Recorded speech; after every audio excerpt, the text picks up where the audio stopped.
Fala galera, tudo bem com vocês? Deixa eu me apresentar. Eu sou o professor Plaça, professor de Geografia, Atualidades e Adjacências, que a Geografia me permite. E eu vou trabalhar com vocês nesse curso aqui preparatório para o militar, tá? Vem comigo que meu foco é trabalhar a Geografia do Brasil, beleza? Olha aí, assuntos extremamente relevantes, Configuração do território brasileiro, as características humanas, enfim, industriais. Tudo isso a gente vai trabalhar nesse curso. E para começar essa primeira aula, a gente vai discutir, na verdade, vamos relembrar algumas coisas sobre caracterizações gerais do território brasileiro. O Brasil, é importante lembrar, é um país de dimensões continentais, Lembrando que a Europa inteira, com exceção da Rússia, meu amigo, com certeza caberia no Brasil, nos mais de 8,5 milhões de quilômetros quadrados que nós temos, Então é muito território e é o que eu costumo dizer sempre. Todo país continental tem problema de gestão, tá? Não interessa. É muito grande, vai ter problema.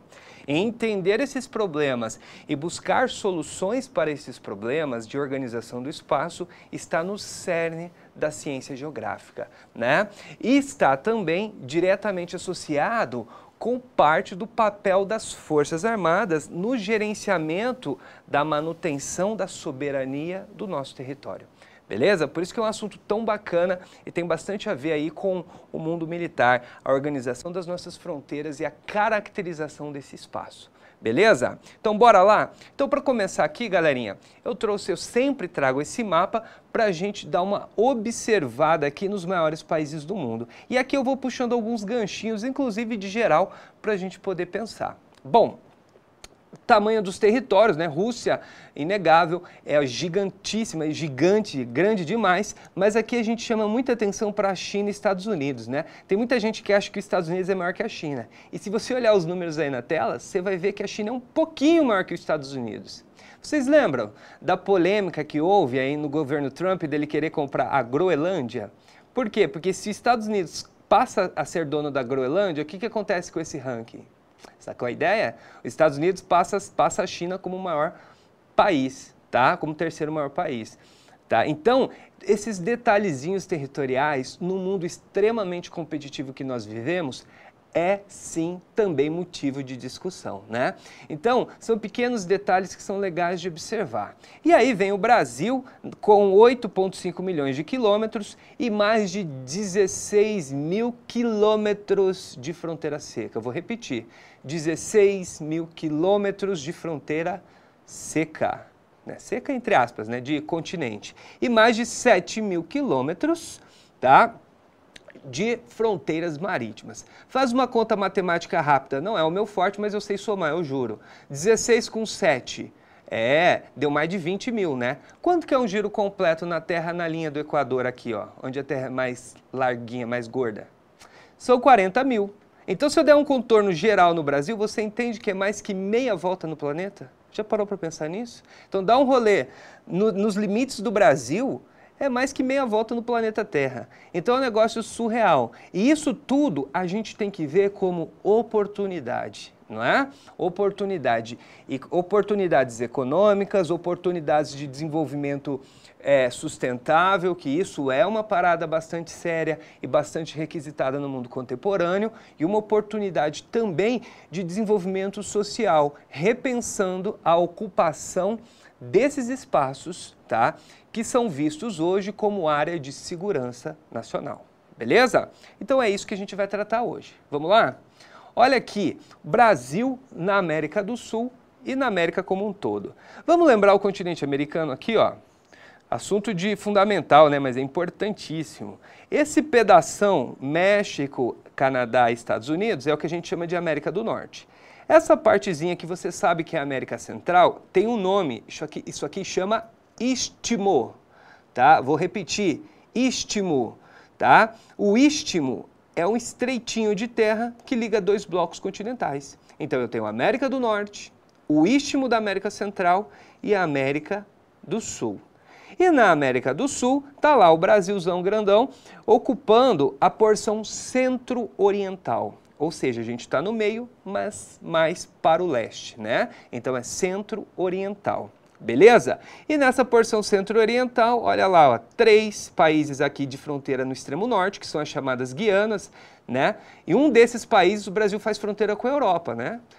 Onde que o Brasil faz fronteira com a Europa? Guiana Francesa, território da França, né? Então o Brasil faz fronteira com o país europeu, né? Aí tem Suriname, Guiana, Venezuela, Colômbia, né? Peru, Bolívia, o nosso Paraguai, Uruguai e Argentina, excluindo apenas Equador e Chile das suas fronteiras. Isso também traz uma perspectiva diplomática também bastante significativa. Vocês repararam que o SPSEC vem cobrando essas perspectivas de análises de relações internacionais? Vocês fizeram as últimas provas? É, né? Caiu pesado, não caiu? Então é importante sacar isso aí. Então o Brasil, ele precisa de uma diplomacia e de acordos internacionais, tá? Porque ele faz fronteira com 10 países. Fronteira tem 10 países, é muita coisa. Os Estados Unidos faz com 2 só. Já parou para pensar nisso? 2, a gente faz com 10. Então a gente tem que tratar essa questão de acordos e relações internacionais na América do Sul como estratégia, inclusive, de manutenção da soberania do nosso território. Beleza? O Brasil é a referência na América Latina e, consequentemente, na América do Sul como país, como potência regional.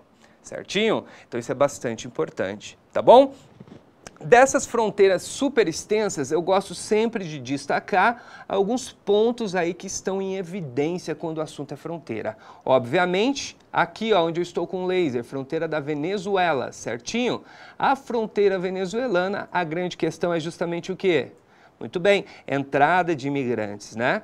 Forte fluxo migratório. Fronteira do Peru e Bolívia. Também, olha aqui, ó, Mato Grosso do Sul, Corumbá, muita entrada de imigrantes aqui da região via Corumbá, então ali é importante.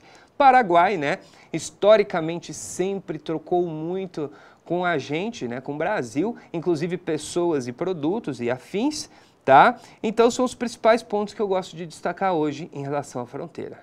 Belezinha? Deu para dar aquela lembrada no território brasileiro? Deu, né? Então vamos dar uma olhada para dentro agora. Vamos olhar o Brasil para dentro. Quando eu falo das nossas fronteiras, a gente tem que lembrar uma coisa muito importante, que a linha do Equador, tá? Deixa eu pegar uma canetinha marota aqui. Pronto, a linha do Equador aqui, ó, galerinha, né? Aqui tá o 0, Equador. Ela vai cortar o Brasil ali na capital, Macapá, né? Cortou o Amapá, cortou o Pará, Roraima e Amazonas. Saca a coordenação motora do Plaça. Opa, hein? Quase ficou reto. Então, a linha do Equador corta vários estados ali, 4 estados ali da porção norte, fazendo com que o Brasil esteja em 2 hemisférios quando eu considero a linha do Equador. O hemisfério norte, tá? Qual é o outro nome que eu dou para norte? Setentrional. Setentrional, tá? Norte ou setentrional, tá? E no hemisfério sul, sul ou austral, né? Lembra, austral vem de sul, Austrália. Lembra, Austrália está ao sul, austral é sul, né? Setentrional, norte. Outro nome para norte, boreal é outro nome usado para norte, tá? Então você fala hemisfério boreal, hemisfério norte. Hemisfério meridional é o outro nome para sul, tá? Então sul, austral ou meridional. Norte, setentrional e boreal. Beleza? Tem que saber os 3 nomes. Então a linha do Equador faz com que o Brasil tenha parte do seu território ao norte e ao sul do Equador. Beleza? E quando eu considero os hemisférios oriental, que é leste, e ocidental, que é oeste, o Brasil está 100% incluso no hemisfério ocidental.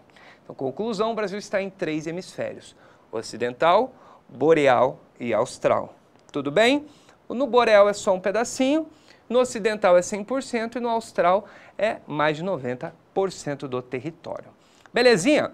Você está observando aí no mapa e deve estar se perguntando o que são essas linhas azuis aí no território brasileiro, contornando o mar.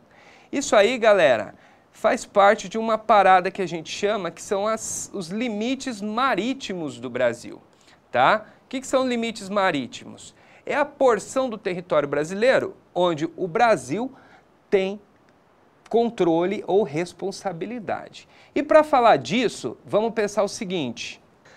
Dá uma olhada aqui nesse slide. Dá uma olhada nesse slide e observa o seguinte, o que a gente chama de Amazônia Azul. Como eu disse aos senhores, o Brasil tem responsabilidade por territórios marinhos, né? E é justamente nesta porção aqui enorme é que o Brasil é responsável. É o que a gente chama de Zona Econômica Exclusiva e Mar Territorial, tá? Opa! Eu vou falar disso melhor em aulas mais para frente. Por enquanto eu só vou citar, tudo bem? Só falta uma coordenação motora melhor aqui do Plaça, mas isso aí a gente trabalha com o tempo, né? Ó, ficou... Bom, enfim, o mar territorial é uma porção que o Brasil é dono, tá? São 22 milhas náuticas, lá da linha de maré baixa. Sabe qual a maré baixa que você está com o pé na praia ali? Então, conta 22 milhas náuticas, dá 30 e poucos quilômetros. Nós somos dono, é nosso, tá? De 22 milhas náuticas, ou 30 e poucos quilômetros, até 200 milhas náuticas, até completar 200 milhas náuticas, perdão, é a nossa zona econômica exclusiva, onde o Brasil tem o direito de explorar economicamente, porém não é dono. São águas internacionais, mas o direito é nosso. E lá nós temos essas ilhas. Trinidade e Martins Vaz, São Pedro e São Paulo e a famosa famigerada Fernando de Noronha, né? Aqui, ó, Trindade e Martins Vaz, tá? São Pedro e São Paulo, que é o ponto mais afastado, e o arquipélago Fernando de Noronha. São as ilhas mais importantes que a gente tem no Brasil. Aí tem outras ilhas, né? Perto do arquipélago de Abrolhos, né? Você tem Ilha Grande ali na beira do Rio de Janeiro, que são ilhas bastante consideráveis também, né? Então aí a gente tem a configuração do território brasileiro além do continente. Observa agora, galera, esse outro mapa que mostra o tamanho das fronteiras brasileiras com os 10 países e a área de fronteira do mar, né? Então, se você observar aqui no mapa, deixa eu pegar o meu laser, tá? Você vai perceber o seguinte, né? Qual é a menor fronteira que o Brasil tem? Tá vendo? Suriname. Qual é a maior?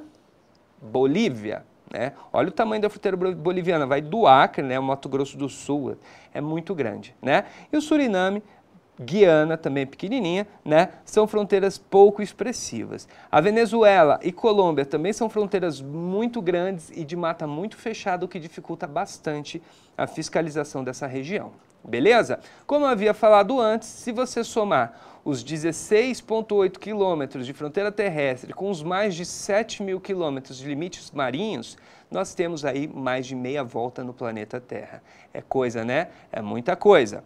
Lembrando que bem aqui, ó, tá vendo onde está o laser? Bem no limite do território brasileiro no mar, é o Cabo Orange. E ele vai até aqui o famoso arroio Chuí, que a gente vai ver daqui a pouco.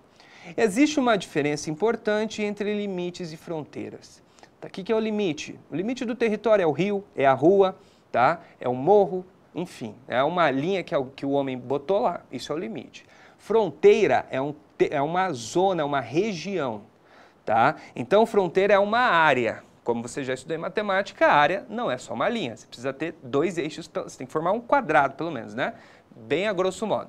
Então, a zona de fronteira do Brasil, você vai pegar do limite até 150 quilômetros, beleza? Saiu do limite 150 quilômetros para dentro, traça uma linha e calcula a área. Aquilo é a zona de fronteira do Brasil. Professor, mas não tem um monte de cidades nessa região?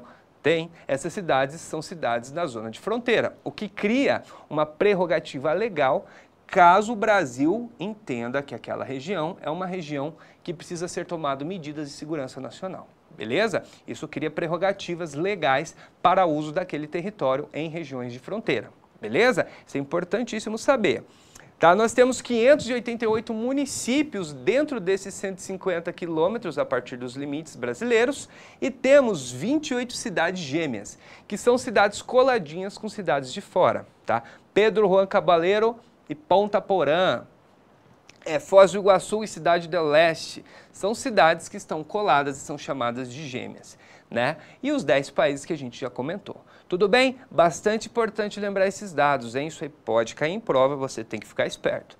E aí aqui, para a gente observar mais um slide, eu trouxe aqui algumas considerações do nosso imenso litoral, não é? E aqui, fazendo uma caracterização rápida do litoral brasileiro, eu vou dividir entre litoral amazônico e costa norte, que vai pegar ali, como o nome sugere, a Amazônia e também o Maranhão, né? E nessa a gente vai ter predomínios de relevos rasos, plataforma continental, e ali você tem imensas foz, né? Você tem a foz do Parnaíba, você tem a foz do Amazonas, você tem a região magnífica dos Lençóis Maranhenses que você está vendo aqui na foto, que é uma imensa área de sedimentação de areia e que o vento vai empurrando cada vez mais para dentro, né?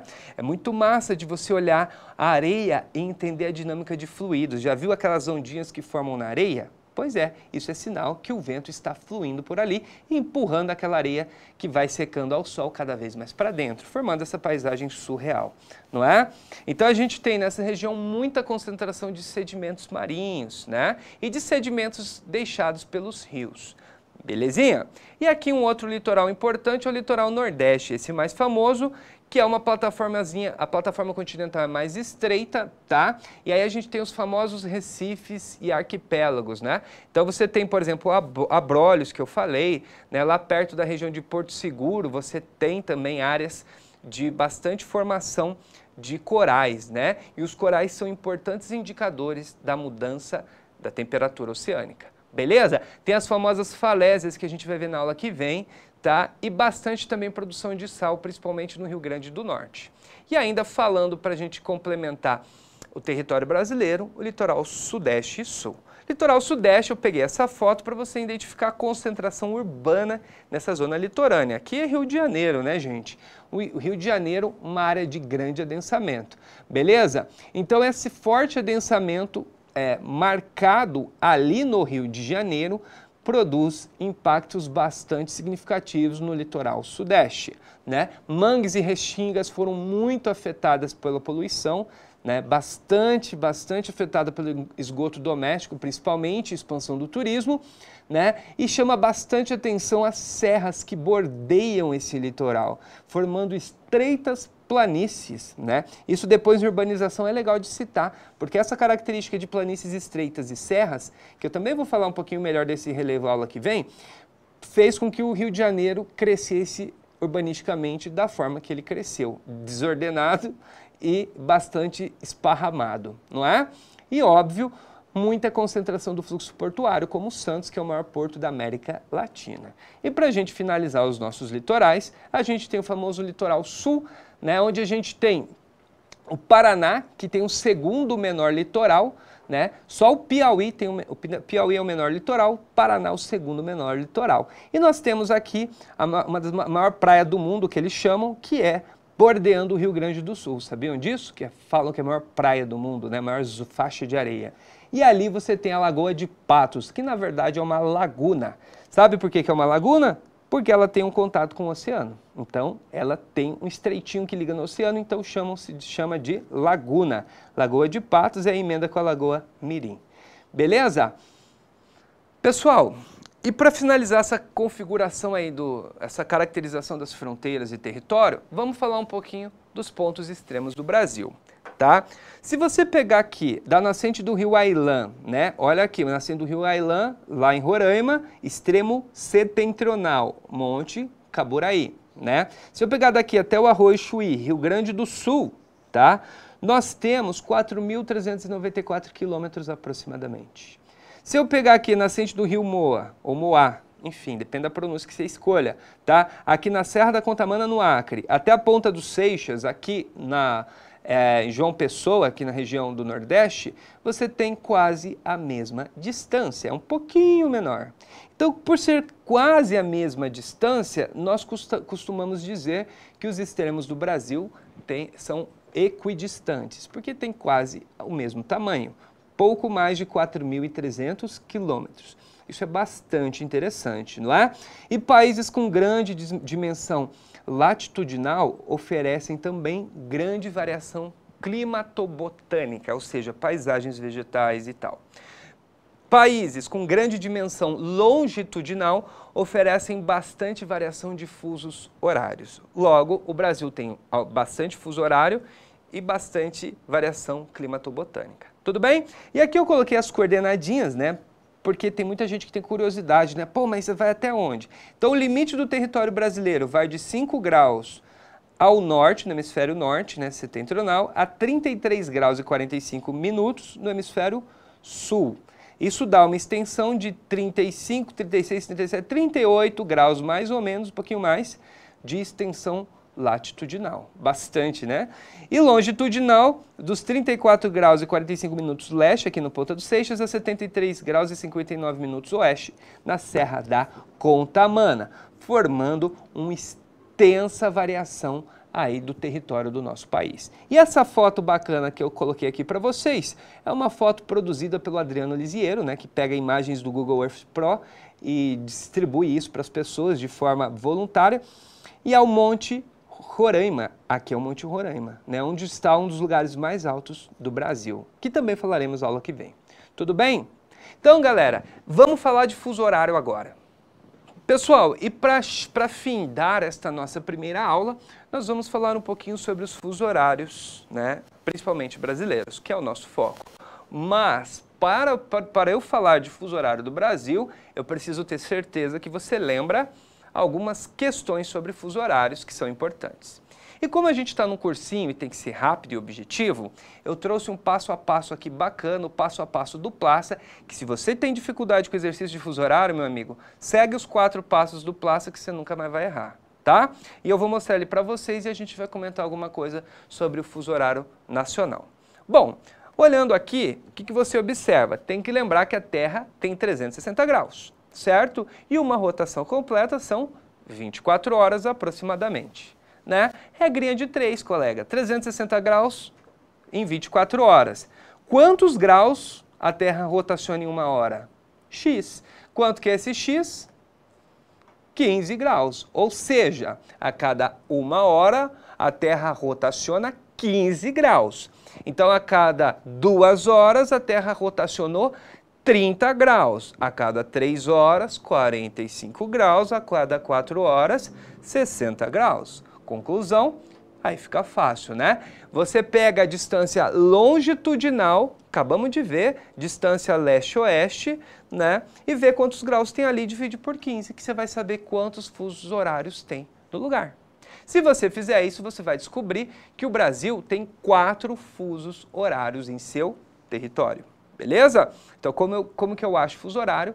Pego a distância longitudinal e divido por 15 graus.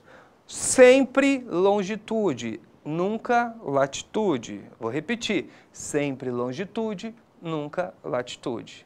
Tá bom? Uma coisa aí que as pessoas se perguntam é quando aparece o fuso negativo. Ah, professor, o que é menos 3 horas?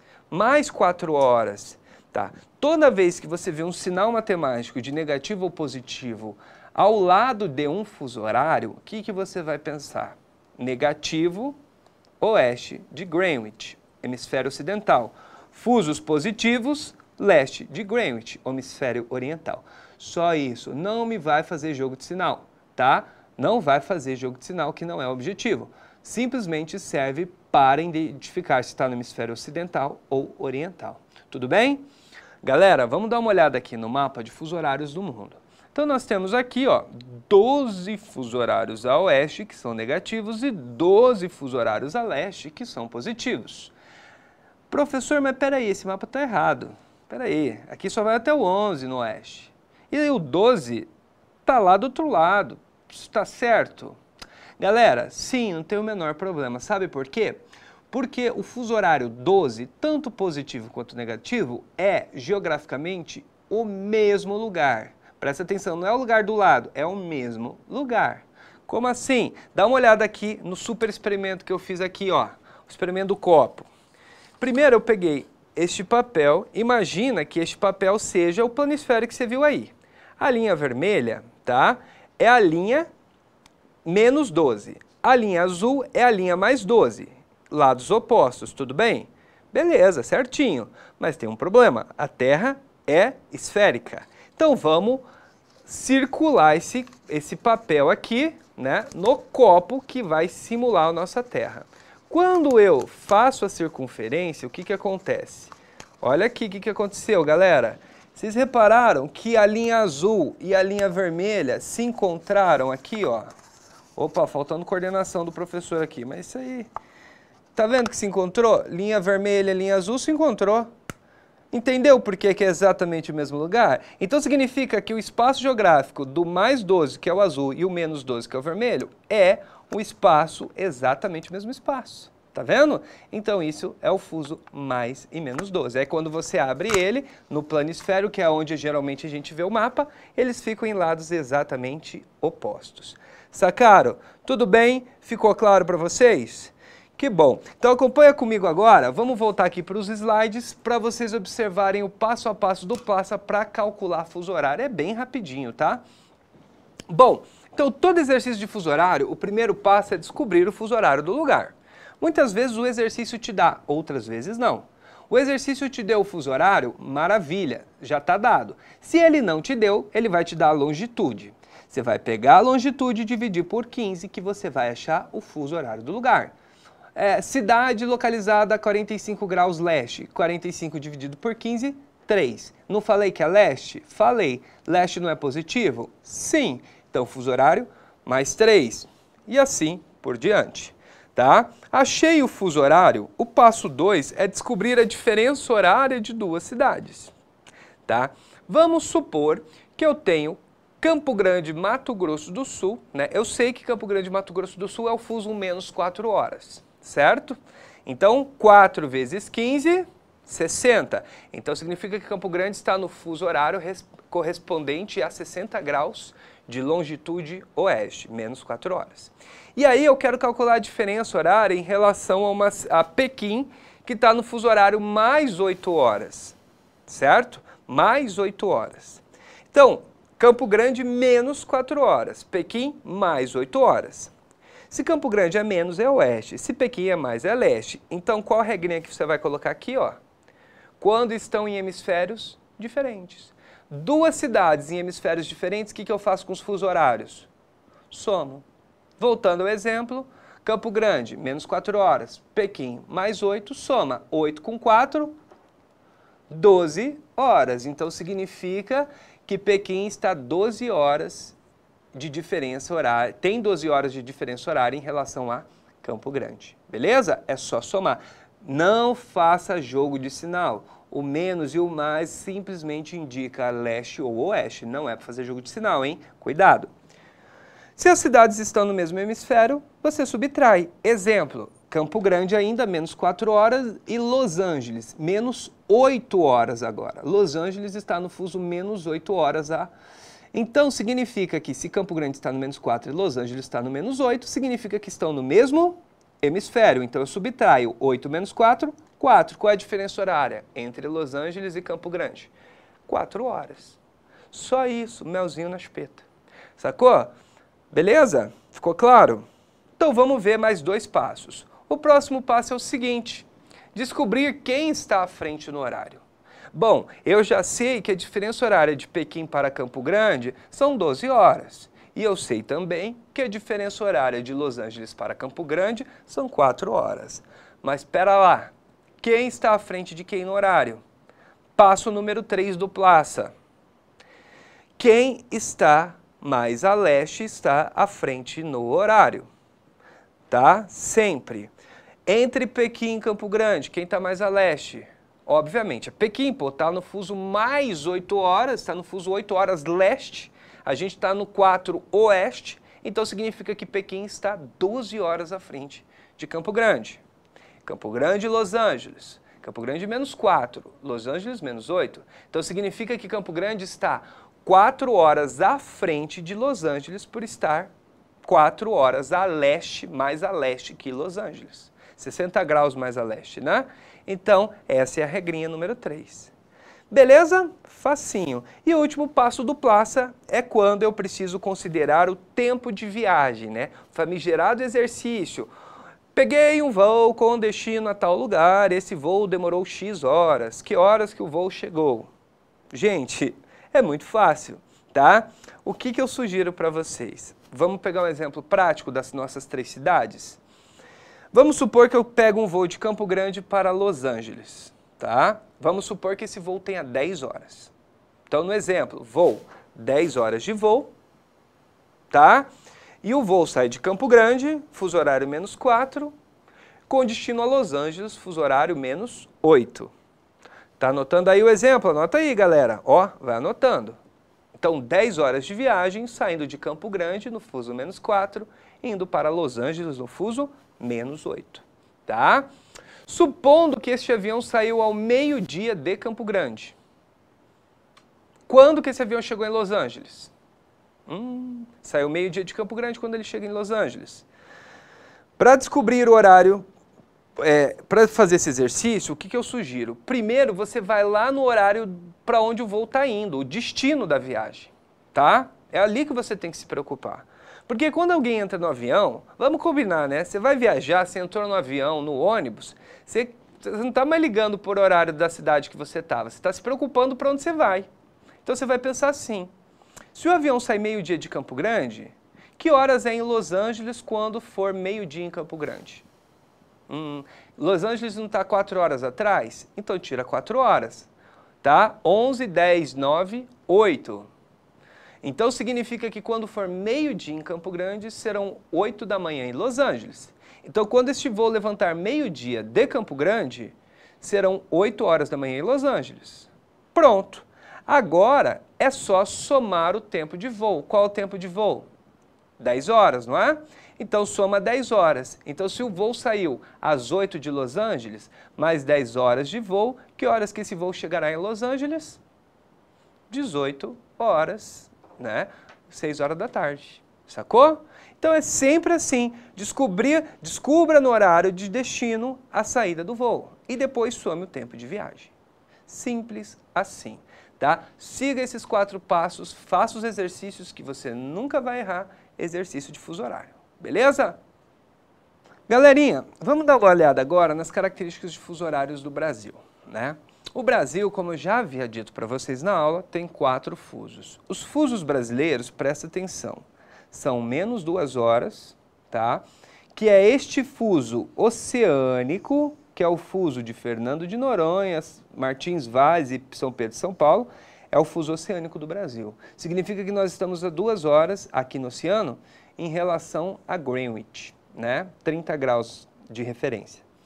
E aí a gente tem o fuso -3 horas, que é justamente o fuso horário oficial do Brasil, que pega todo o sul, todo o sudeste, todo o nordeste, Goiás, Distrito Federal, Tocantins, Pará e Amapá, né? Então é o fuso -3, que é o fuso oficial do Brasil. Aqui, em verdinho, é o fuso -4, de Roraima, quase todo o Amazonas, né? Rondônia, Mato Grosso e Mato Grosso do Sul. É o fuso -4 horas.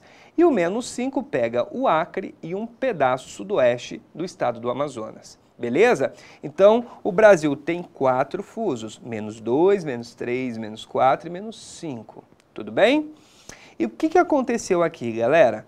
Bom, historicamente, né, o Brasil tinha esses fusos, porém, lá em 2013, né, 2008, houve uma pressão para que se mudasse o fuso horário do Brasil, tá? Mudasse o fuso horário do Acre em função de pressão de emissoras de TV, em função de regras de classificação indicativa de programas. Então era muito louco esse tempo atrás aí. Então, por exemplo, o jogo de futebol começasse às 8h30 em São Paulo, ele tinha que começar às 8h30 no Acre. Então o jogo começava 2 horas depois, tá, do que começou em São Paulo. Então você não viu o jogo ao vivo. Você entende? Então, quando acabava a final lá da Libertadores na 4ª noite, a galera do Acre estava começando a assistir o jogo.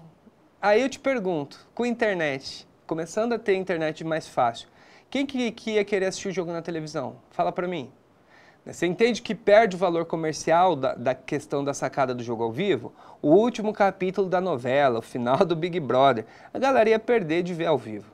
Aí houve uma pressão para que se mudasse o fuso horário, tá? E aí foi alterado o fuso horário e o Acre foi para o -4, que é o horário do Mato Grosso do Sul. E aí o Pará ficou no -3 totalmente, o Amapá também, enfim.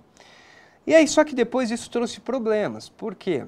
Você tem que lembrar o seguinte, tá? Você tem diferença do nascer e do pôr do sol. Isso começou a incomodar e houve uma nova pressão para que o Acre voltasse para o fuso horário -5, que é mais adequado às condições naturais. E isso foi feito. Resultado, o Brasil tinha 4 fusos, depois passou a ter 3 e depois passou a ter 4 fusos de novo. E essa é a regra atual, beleza? E aí, para a gente finalizar, a gente tem a questão do horário de verão. Né? O horário de verão era estipulado para se economizar energia. Né? Então, por exemplo, estados que tinham latitudes aqui, ó, do Mato Grosso para baixo, aqui, ó, essa porção do Brasil, entrava no horário de verão. Né? Ou seja, você adiantava 1 hora o relógio para aproveitar mais o sol do fim da tarde. Né? Por quê? Porque no verão, o que acontece? O sol nasce um pouco mais cedo, né, 4, 5 da manhã, e se põe um pouco mais tarde no final da tarde. Então, se você traz para frente o relógio em 1 hora, você aproveita aquele final de tarde com luz solar, quando as pessoas estão voltando de casa, isso trazia economia de energia. Porém, recentemente, uma decisão do governo federal acabou com o horário de verão, alegando que a economia não compensava. E faz aí 2 anos que o Brasil não tem mais horário de verão. Pode mudar, professor? Pode, depende do governo federal. Belezinha, galera? Então, ó, por hoje é só. Espero que tenha sido proveitoso para vocês e até a nossa próxima aula. Tchau, tchau!